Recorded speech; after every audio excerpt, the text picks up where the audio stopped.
नवाते हे जग के करतार।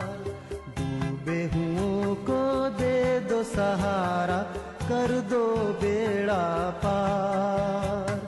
तेरे सन्मुख शीश नवाते हे जग के करतार। डूबे हुओं को दे दो सहारा, कर दो बेड़ा पार। प्रभु यीशु क्रिस्त का अनुग्रह, परमेश्वर का प्रेम और पवित्र आत्मा की सहभागिता आप सबके साथ हो और आपके साथ भी हो। सर्वशक्तिमान परमेश्वर, आपके सम्मुख सबके हृदय खुले हैं, आप सबके अभिलाषाओं को जानते हैं और आपसे कोई भेद छिपा नहीं। अपने पवित्र आत्मा की प्रेरणा से हमारे हृदय के विचारों को शुद्ध कीजिए, ताकि हम आपसे पूर्ण रूप से प्रेम करें और योग्य रीति से आपके पवित्र नाम की स्तुति करें, हमारे प्रभु यीशु क्रिस्त के द्वारा। आमीन। स्वर्ग में परमेश्वर की महिमा और पृथ्वी पर उसके लोगों को शांति।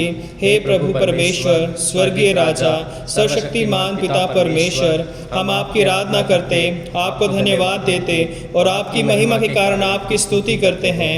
हे प्रभु यीशु क्रिस्त, परमेश्वर पिता के इकलौते पुत्र, हे प्रभु परमेश्वर, हे परमेश्वर के मेमने, आप जगत का पाप उठा ले जाते हैं, हम पर दया कीजिए। आप पिता की दाहिनी ओर विराजमान हैं, हमारी प्रार्थना स्वीकार कीजिए, क्योंकि केवल आप ही पवित्र हैं, आप ही प्रभु हैं, आप ही यीशु क्रिस्त पवित्र आत्मा के साथ परमेश्वर पिता की महिमा में परम उच्च हैं। आमीन। आइए हम आज की विशेष प्रार्थना करेंगे। हे प्रतापी और सर्व सामर्थी प्रभु परमेश्वर, आप सब उत्तम वस्तुओं के कर्ता और दाता हैं।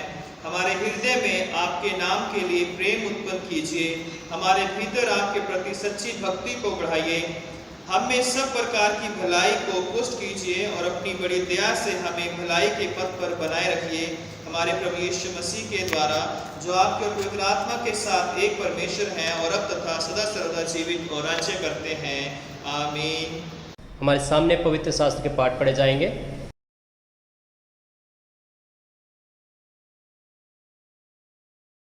मैं आपके सामने पढ़ने जा रही हूँ यिर्मयाह 18 से लेके 22 तक।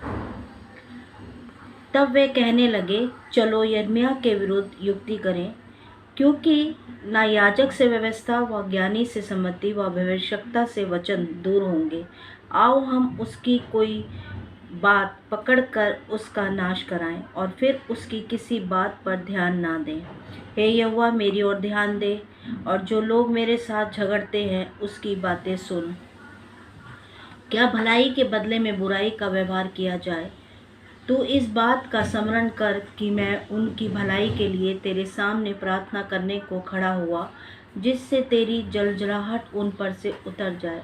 और अब उन्होंने मेरे प्राण लेने के लिए गड्ढा खोदा है, इसलिए उनके बाल बच्चों को भूख से मरने दे, वे तलवार से कट मरे और उनकी स्त्रियां निर्वश और विधवा हो जाएं। उनके पुरुष मरी से मरे और उनके जवान लड़ाई में तलवार से मारे जाएं। तब वे तू उन पर अचानक शत्रु दल चढ़ाए, तब उनके घरों से चिल्लाहट सुनाई दे, क्योंकि उन्होंने मेरे लिए गड्ढा खोदा और मुझे फंसाने को फंदे लगाए हैं। यह खुदा का वचन है, इस पर अपनी आशीष और बरकत दे। आमीन।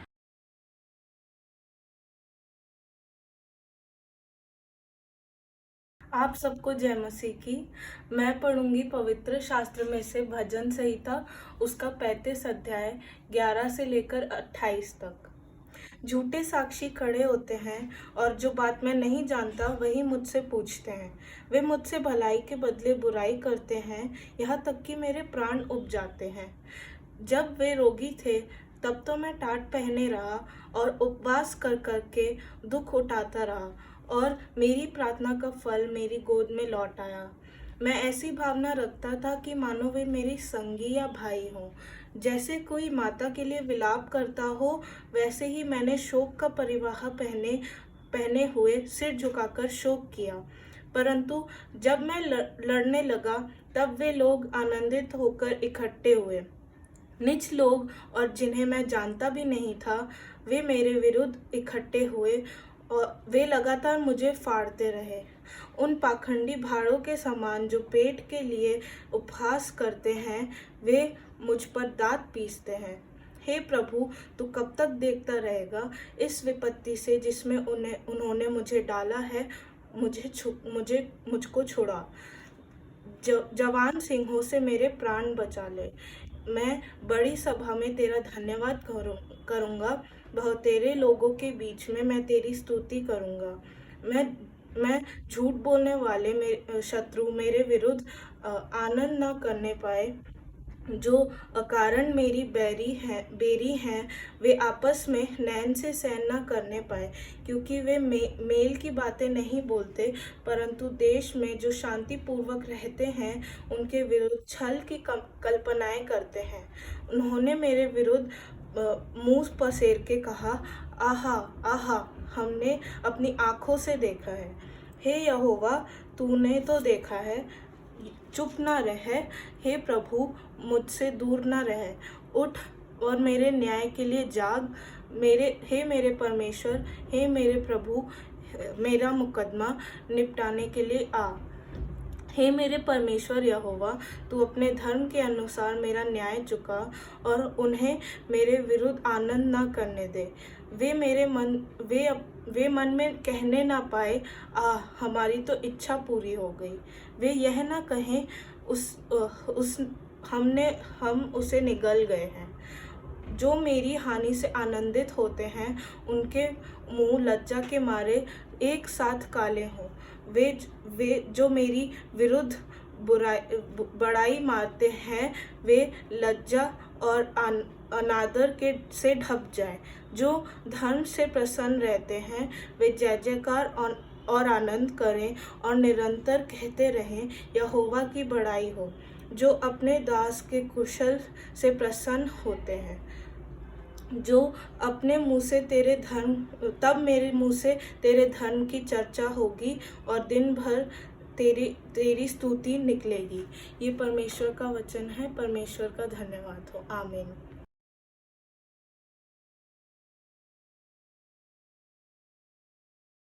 इब्रानियों की पत्री उसका 10वां अध्याय 26 आयत से लेके 39 आयत के अंत तक। इब्रानियों की पत्री उसका 10वां अध्याय 26 आयत से लेकर 39 आयत के अंत तक। क्योंकि सच्चाई की पहचान प्राप्त करने के बाद यदि हम जानबूझकर पाप करते रहे तो पापों के लिए फिर कोई बलिदान बाकी नहीं। हाँ, दंड का एक भयानक बाढ़ जोना और आग का ज्वलन बाकी है जो विरोधियों को भस्म कर देगा। जब मूसा की व्यवस्था का ना मानने वाला 2 या 3 जनों की गवाही पर और बिना दया के मार डाला जाता है, तो सोच लो कि वह कितने और भी भारी दंड के योग्य ठहरेगा।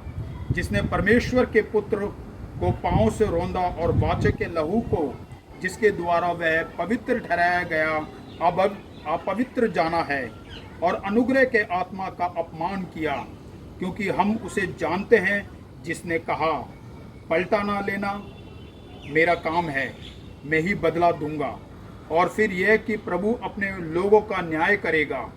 जीवते परमेश्वर के हाथों में पड़ना भयानक बात है, परंतु उन पिछले दिनों को स्मरण करो जिनमें तुम ज्योति पाकर दुखों के बड़े संघर्ष में स्थिर रहे। कभी कभी तो ये यूं कि तुम निंदा और कलेश सहते हुए तमाशा बने, और कभी यूं कि तुम उनके सांझी हुए जिनकी दुर्दशा की जाती थी। क्योंकि तुम कैदियों के दुख में भी दुखी हुए और अपनी संपत्ति भी आनंद से लुटाने दी, यह जानकर कि तुम्हारे पास एक और भी उत्तम और सर्वदा ठहरने वाली संपत्ति है। इसलिए अपना हिवाव न छोड़ो, क्योंकि उसका प्रतिफल बड़ा है। क्योंकि तुम्हें धीरज धरना अवश्य है, ताकि परमेश्वर की इच्छा को पूरी करके तुम प्रतिज्ञा का फल पाओ। क्योंकि अब बहुत ही थोड़ा समय रह गया है, जबकि आने वाला आएगा और देर ना करेगा। पर मेरा धर्मी जन विश्वास से जीवित रहेगा, और यदि वह पीछे हट जाए तो मेरा मन उससे प्रसन्न न होगा। पर हम हटने वाले नहीं कि नाश हो जाएं, पर विश्वास करने वाले हैं कि प्राणों को बचाएं। ये परमेश्वर का वचन है। परमेश्वर का धन्यवाद हो। आइए हम सुसमाचार वचन में जाने से पहले एक गीत गाएं।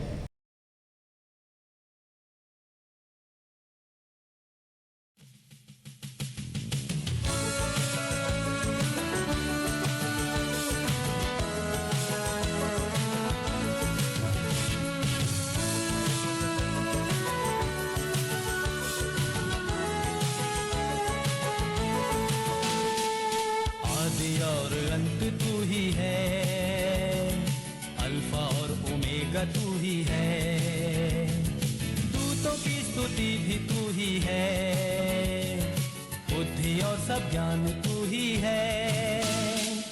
यीशु तू महान है, यीशु तू अच्छा है, यीशु तू जिंदा है, यीशु तू धन्य है, दूतों की स्तुति भी तू ही है, बुद्धि और सब ज्ञान तू ही है, राजाओं का राजा तू ही है, प्रभुओं का प्रभु तू ही है, यीशु तू महान है, यीशु तू अच्छा है, यीशु तू जिंदा है, यीशु तू धन्य है।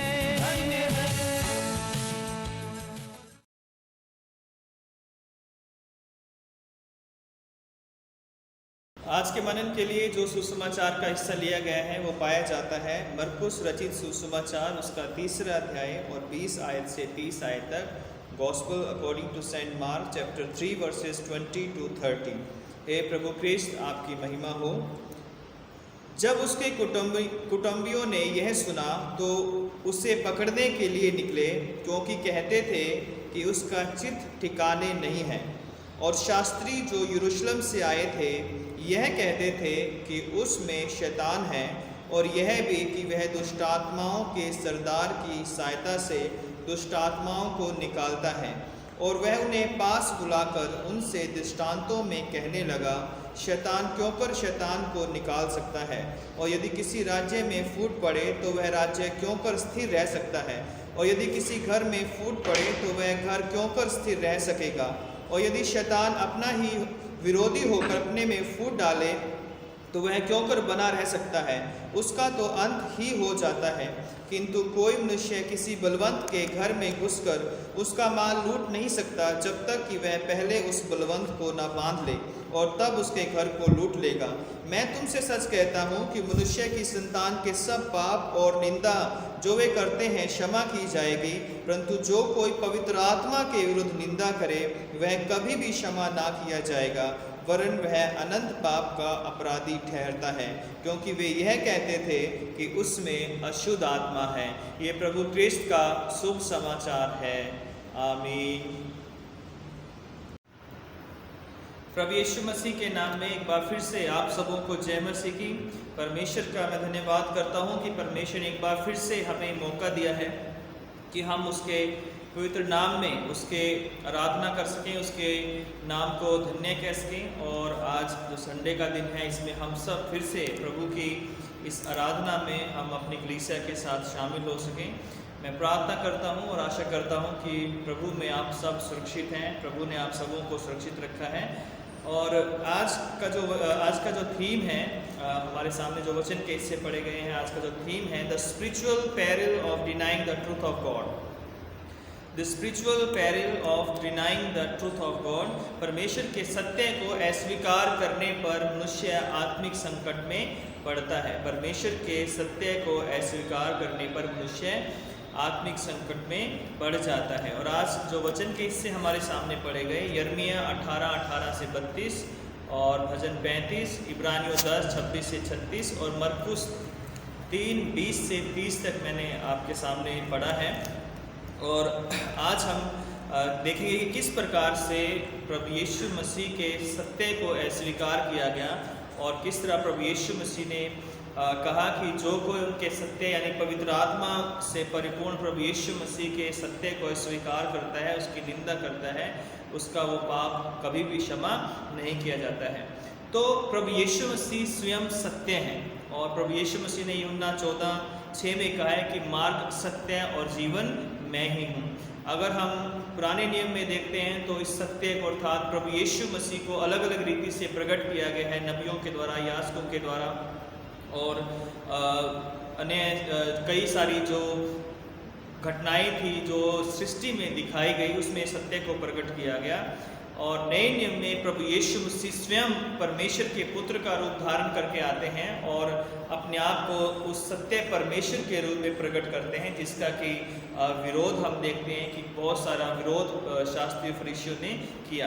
पुराने नियम में भी हम देखते हैं कि जब जब परमेश्वर ने अपने सत्य को लोगों के ऊपर प्रकट किया तो लोगों ने उस सत्य को स्वीकार नहीं किया गया। चाहे यिर्मयाह था, जब वो उसने परमेश्वर के सत्य को लोगों के ऊपर प्रकट किया तो लोगों ने यिर्मयाह के खिलाफ ही षड्यंत्र रचना शुरू कर दिया और उसके खिलाफ उन्होंने बुरी बुरी युक्तियां बांधना शुरू कर दिया कि किस तरह इसे मारा जाए, किस तरह उसे जेल में बंद कर दिया जाए।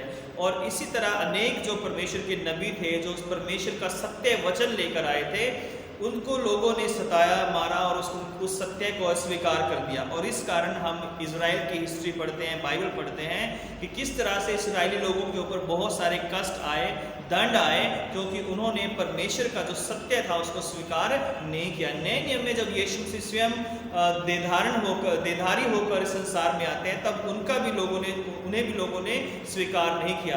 अगर आज जो हमने हिस्सा पढ़ा है मरकुस उसका 3 अध्याय 20 से अगर हम 30 पढ़ते हैं तो वहाँ पर भी हम देखते हैं कि किस तरह से पहले प्रभु यीशु मसीह के जो रिलेटिव थे या जो संबंधी थे उन्होंने और फिर फरीसियों शास्त्रियों ने किस तरह उनको अस्वीकार किया। और जब हम सुसमाचारों को पढ़ते हैं तो चारों सुसमाचारों में बार बार बताया जाता है कि जो फरीसी और शास्त्री और हेरोदी और अन्य जो ग्रुप थे वो सब लोग यीशु मसीह के सत्य को स्वीकार नहीं करते थे और उनके ऊपर अलग अलग तरह के झूठे आरोप लगाते थे। अगर हम 3, 20 और 21 में पढ़ते हैं तो यीशु को उसके परिवार के लोगों ने अस्वीकार कर दिया। परिवार के लोग उसके सगे संबंधी थे, रिश्तेदार थे, उन्होंने उसे कभी नहीं समझा, उन्होंने उस पर विश्वास नहीं किया और उसे जो है वो पागल समझते थे और उसे कहते थे कि शायद इसका चित्त ठिकाने पर नहीं है, इसलिए ये दूर दूर जाकर प्रचार कर रहा है।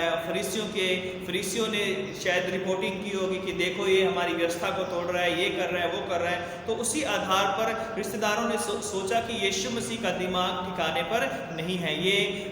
ये सोचकर वो उसे लेने के लिए कफरनहूम में आते हैं कि वह उसे वापस अपने घर गलील में जो है नासरत नगर में ले जाए जो है। और उसके बाद हम देखते हैं किस तरह से यीशु मसीह को उसके परिवार के लोगों ने भी नहीं समझा जो है। और यूहन्ना 1 में लिखा हुआ है 9, 10, 11 में कि वह अपनों के घर आया और उसके अपनों ने उसे स्वीकार नहीं किया। इसी तरह संसार में हम देखते हैं कि बहुत सारे जो परमेश्वर के दास दासी थे, चाहे वो पौलुस था, चाहे वो अन्य लोग थे या सेंट फ्रांसिस थे, इन सब लोगों को लोगों ने पागल कहा जब इन्होंने परमेश्वर की राहों पर चलने की कोशिश की या वो उन्होंने चलना शुरू किया। अगर हम प्रेरितों के काम 26:4 पढ़ें तो वहाँ पे पौलुस को पागल कहा गया।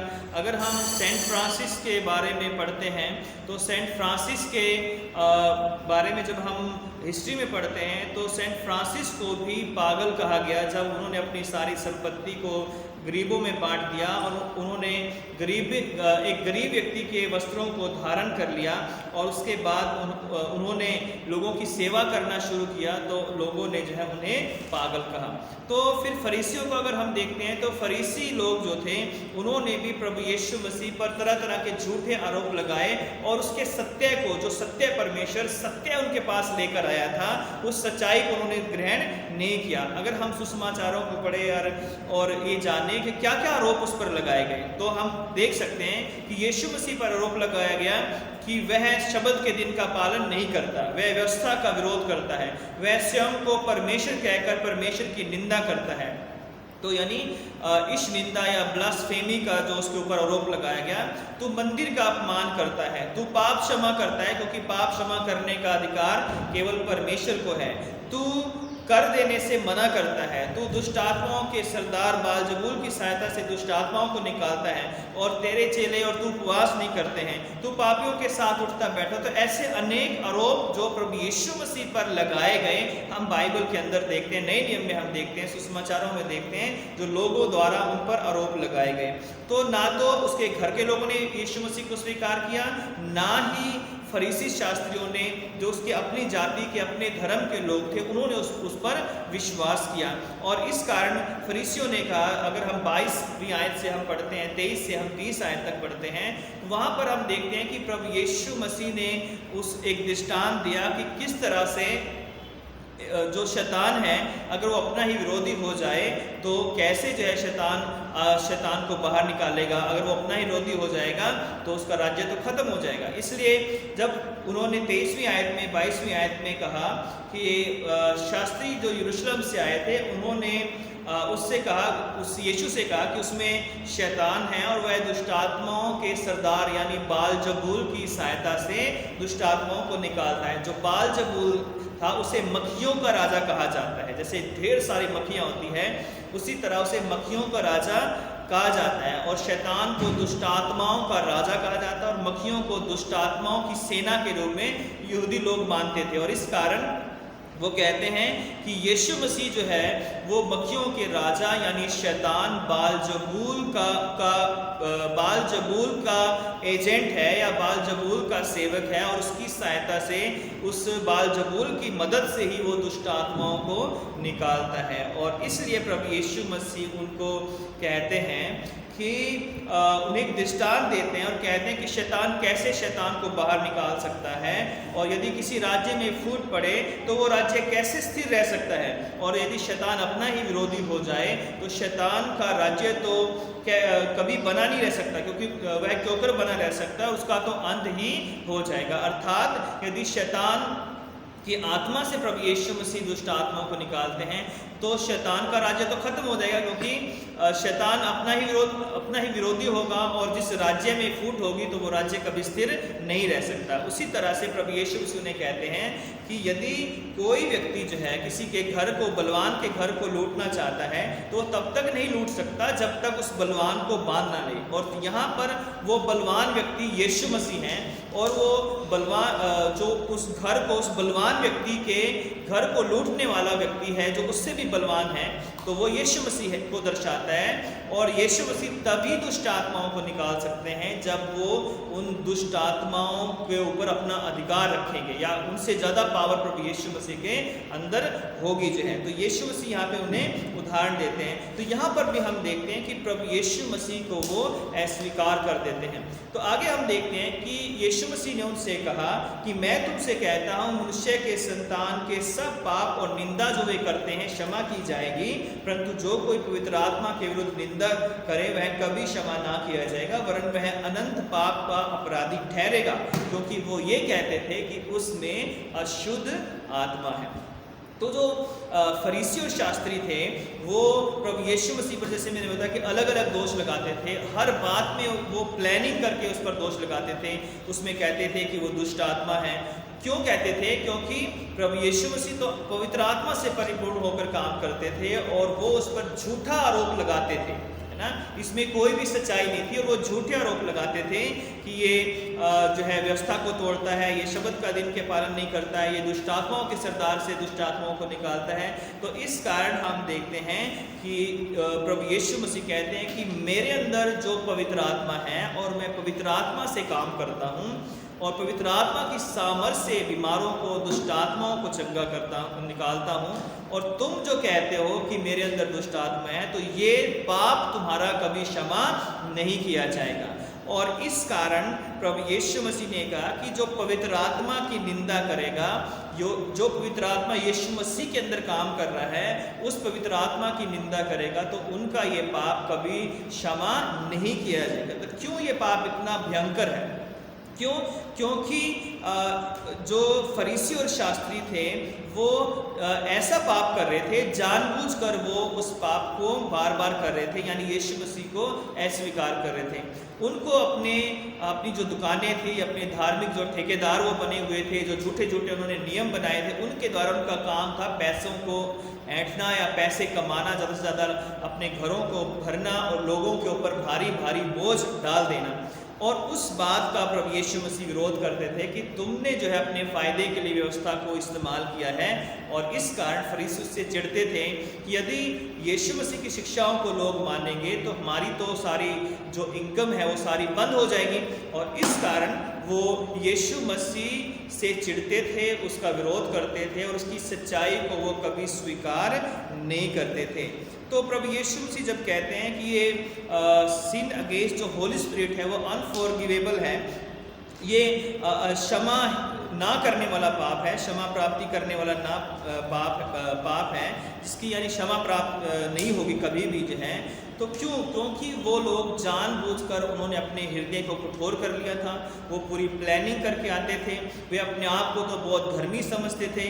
अपने धर्म ज्ञान पर, अपने जो शास्त्र ज्ञान था, अपने रीति रिवाजों को मानने का जो घमंड उनके अंदर था, उससे वो भरे हुए थे और जानबूझकर वो प्लानिंग करते थे कि किस तरह प्रभु यीशु मसीह को बदनाम किया जाए, किस तरह उसे मारा जाए, किस तरह उसे नाश किया जाए। इस कारण हम देखते हैं कि उनका पाप क्षमा करने योग्य नहीं है, क्योंकि वहाँ कहीं भी रिपेंटेंस नहीं है। जो है वो कहीं भी अपने गुनाहों से रिपेंट नहीं कर रहे हैं, पश्चाताप नहीं कर रहे हैं, बल्कि एक के बाद एक झूठे जो है आरोप लगाकर या झूठी बातों को क्रिएट करके वो यीशु मसीह पर अलग अलग तरह के दोष लगा रहे हैं। इसलिए उनका ये पाप कभी क्षमा नहीं किया गया या किया जाएगा, क्योंकि वो कहते थे कि उसमें अशुद्ध आत्मा है। किसमें? कि वो कहते थे कि यीशु मसीह के अंदर अशुद्ध आत्मा है, जबकि यीशु मसीह तो परमेश्वर का पुत्र था, आत्मा के द्वारा पैदा हुआ, आत्मा से परिपूर्ण था। बपतिस्मे के समय आत्मा फिर से उसके ऊपर प्रकट हुआ, उसके ऊपर उतरा और तब से वो आत्मा से परिपूर्ण होकर काम करता रहा। और लोग कह रहे हैं कि उसके अंदर दुष्ट आत्मा है। तो इसी तरह से आज संसार में यदि हम किसी गलत व्यक्ति को जो परमेश्वर की इच्छा के अनुसार काम कर रहा है, यदि हम उस सही व्यक्ति को गलत कहेंगे और जो व्यक्ति खुदा की इच्छा के अनुसार काम नहीं कर रहा उसको हम कहेंगे कि ये सही है, तो ये भी पवित्र आत्मा का विरोध करना है।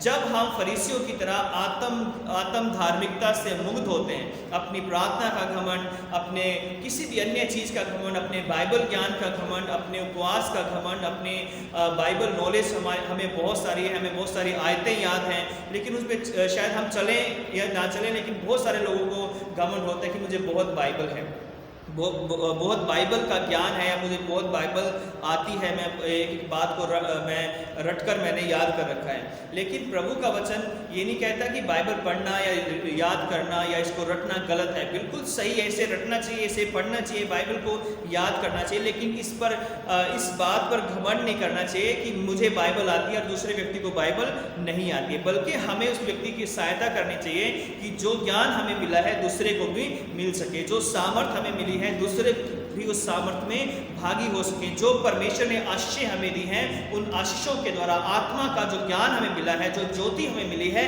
उस ज्योति में हम दूसरे लोगों को भी लेकर आ सके। सिर्फ घमंड करने से जो है कि मुझे बहुत ज्ञान है, या मैं बहुत बड़ा सेवक हूँ, सेविका हूँ, मैं बहुत बड़ा चर्च का मेंबर हो जाए, इससे कोई फ़ायदा नहीं है। बल्कि फ़ायदा ये है कि जब हम बहुत सारा ज्ञान लेकर उस ज्ञान को, परमेश्वर के उस सत्य वचन को लोगों के साथ बांटते हैं, उस लोगों को बताते हैं और स्वयं दीन और नम्र होकर परमेश्वर की सेवा करते हैं। तो फरीसियों का पाप इसलिए क्षमा करने योग्य नहीं था कि वो जानबूझकर पाप कर रहे थे। और इब्रानियों 10:26 से 36 में लिखा है, क्योंकि सच्चाई की पहचान प्राप्त करने के बाद यदि हम जानबूझकर पाप करते रहें तो पापों के लिए फिर कोई बलिदान बाकी नहीं है। हाँ, दंड का एक भयानक बाढ़ चोना और आग का ज्वलन बाकी है, जो विरोधियों को भस्म कर देता है, जो विरोधी लोगों को पूरी तरह से नष्ट कर देगा। और आज हम यदि पाप में पड़े रहेंगे और यीशु को और उसकी शिक्षाओं को नहीं मानेंगे तो हमारे लिए भी कोई छुटकारा नहीं है। सत्य को जानकर, यीशु मसीह को जानकर यदि हम उसे अस्वीकार करेंगे, उसके बावजूद भी उसके वचन को जानकर, उसके आज्ञाओं को जानकर, उसके सत्यता को जानकर यदि हम फिर भी अंधकार में चलते हैं, हम यीशु मसीह को छोड़कर अन्य ईश्वरों के पीछे दौड़ते हैं, हम अन्य बुरी बातों में, पाप में अपना जीवन बिताते हैं, तो हमारे भी ये पाप कभी क्षमा नहीं किए जाएंगे, क्योंकि हम उस आत्मा का विरोध कर रहे हैं जो इस आत्मा के द्वारा ये वचन लिखा गया है। उस आत्मा का विरोध कर रहे हैं जो आत्मा हमें दिया गया है।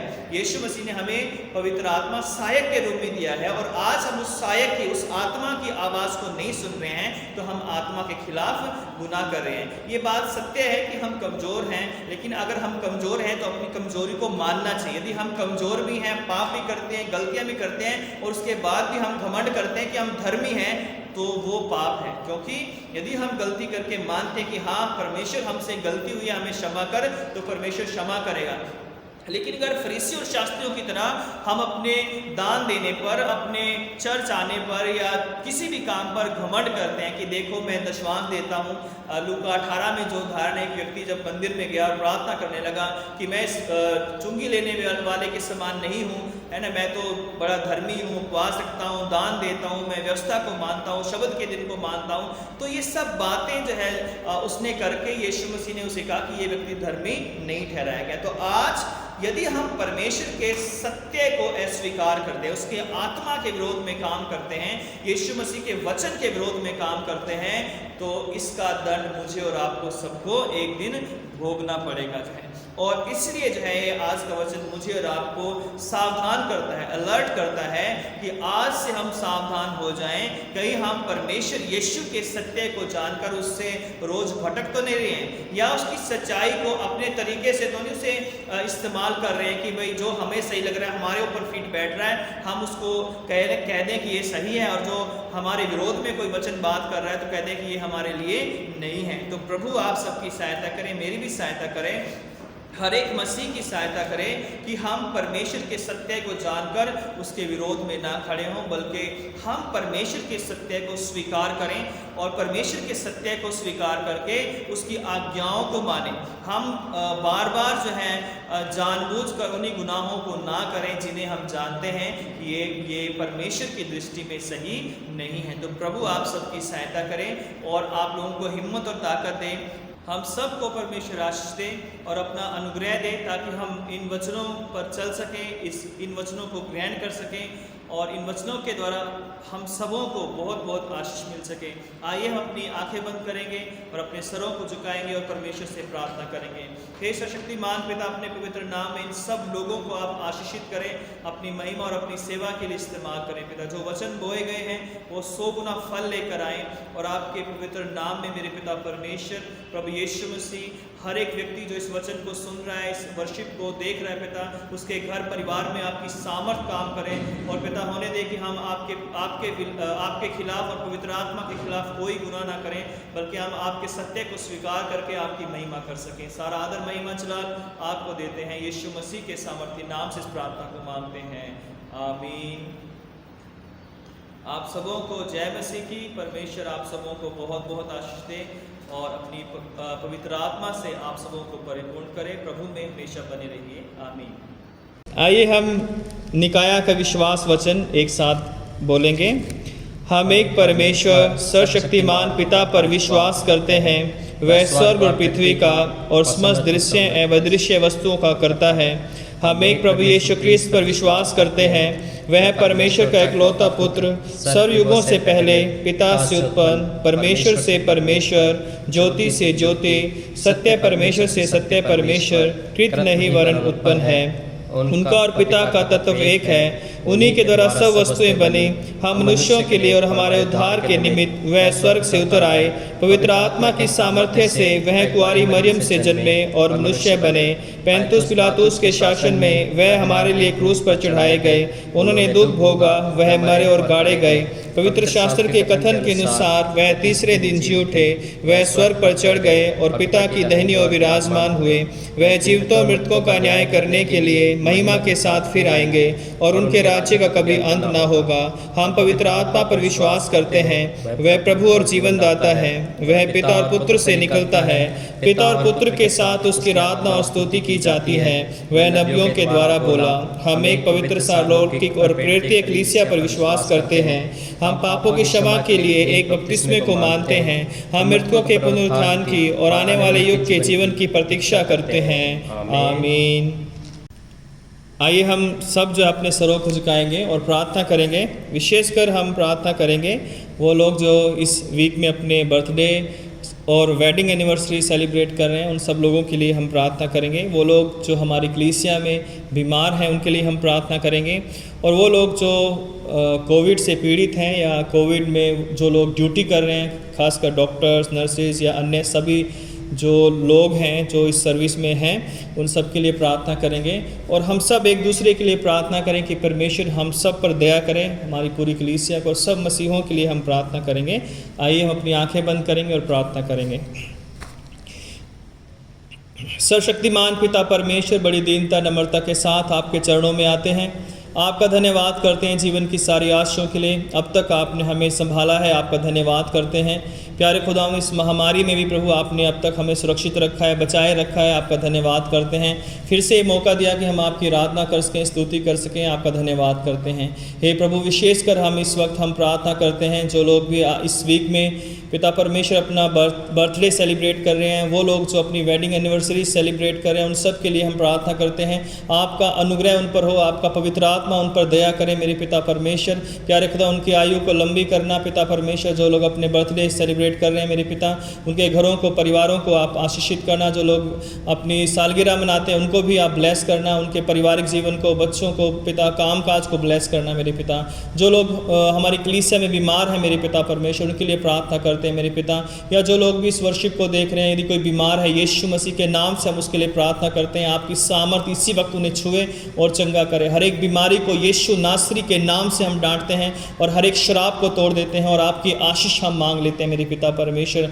हम प्रार्थना करते हैं प्यारे खुदा, जो लोग भी कोरोना से अभी तक पीड़ित हैं पिता परमेश्वर, या पिता परमेश्वर बीमार हैं, उन सब पर दया कीजिए, सब बीमारों को आप चंगा कीजिए।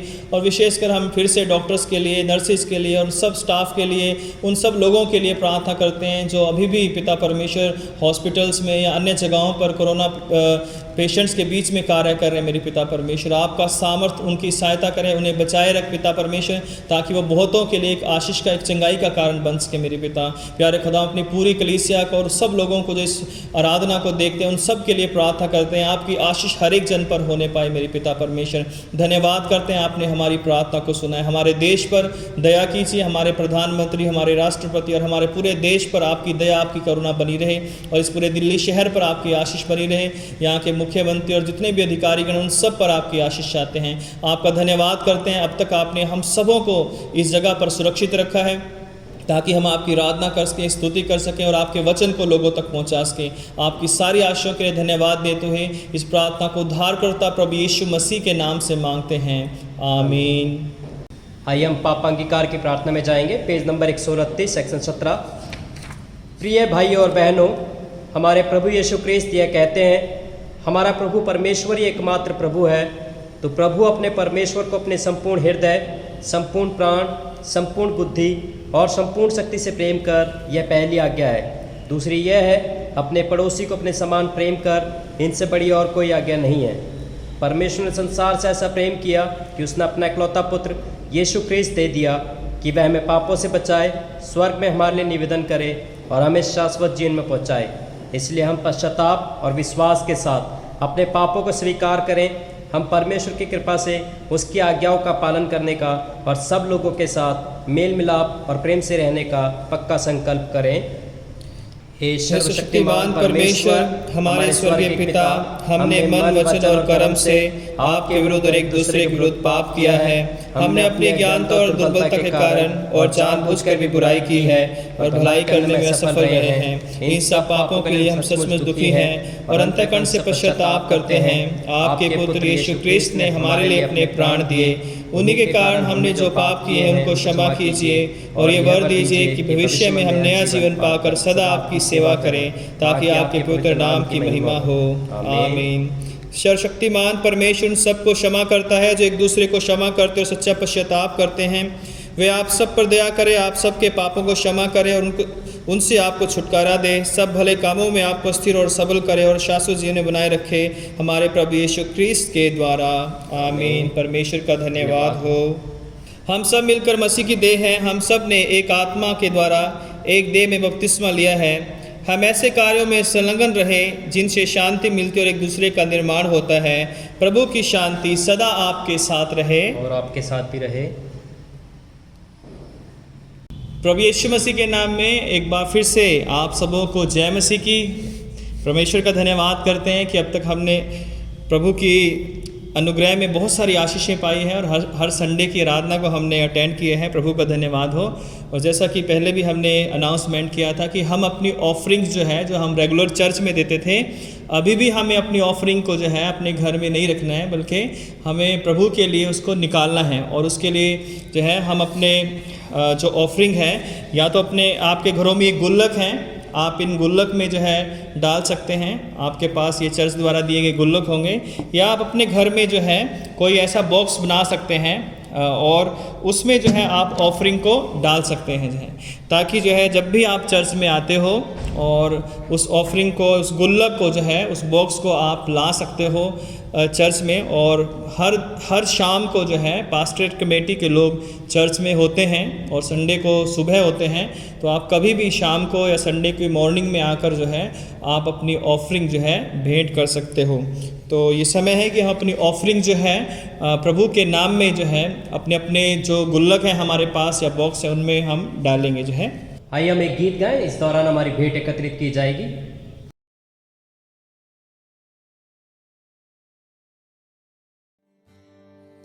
प्रभु परमेश्वर तू कितना भला है, तेरी भलाई सदा की है। प्रभु परमेश्वर तू कितना भला है, तेरी भलाई सदा की है। मेरा दिल तुझे धन्यवाद देता, मेरा प्राण तुझे स्तुति देता। मेरा दिल तुझे धन्यवाद देता, मेरा प्राण तुझे स्तुति देता। आइए हम इस भेंट को और इसके साथ अपने आप को भी परमेश्वर की महिमा और सेवा के लिए अर्पित करें। सर्वशक्तिमान परमेश्वर, संसार के सृष्टिकर्ता, सब वस्तुएं आप ही से प्राप्त होती हैं और आपकी ही संपत्ति में से हम आपको भेंट चढ़ाते हैं। हम आपसे विनती करते हैं इस दान को अपने नाम की महिमा और अपने लोगों की भलाई के लिए स्वीकार कीजिए, हमारे प्रभु यीशु ख्रीस्त के द्वारा। आमीन। आइए हम सब प्रभु की प्रार्थना के साथ बोलेंगे। हे हमारे स्वर्गीय पिता, आपका नाम पवित्र माना जाए, आपका राज्य आए, आपकी इच्छा जैसे स्वर्ग में पूरी होती है वैसे पृथ्वी पर भी पूरी हो। आप हमारे दिन भर की रोटी आज हमें दीजिए। आप हमारे अपराधों को क्षमा कीजिए जैसा हमने अपने अपराधियों को क्षमा किया है। आप हमें परीक्षा में मत डालिए परंतु बुराई से बचा लीजिए, क्योंकि राज्य, पराक्रम और महिमा अब और सदा सर्वदा आपके ही हैं। आमीन। परमेश्वर की शांति जो सारी समझ से परे है, परमेश्वर के और उसके पुत्र हमारे प्रभु यीशु ख्रीस्त के ज्ञान और प्रेम में आपके हृदय और विचारों को सुरक्षित रखे, और सर्वशक्तिमान परमेश्वर पिता, पुत्र और पवित्र आत्मा की आशीष आप पर हो और आपके साथ सदा सर्वदा बनी रहे। आमीन। शांति से पूर्ण होकर जाओ, प्रभु से प्रेम करो और उसकी सेवा में लगे रहो। मसीह ख्रीस्त के नाम में आमीन।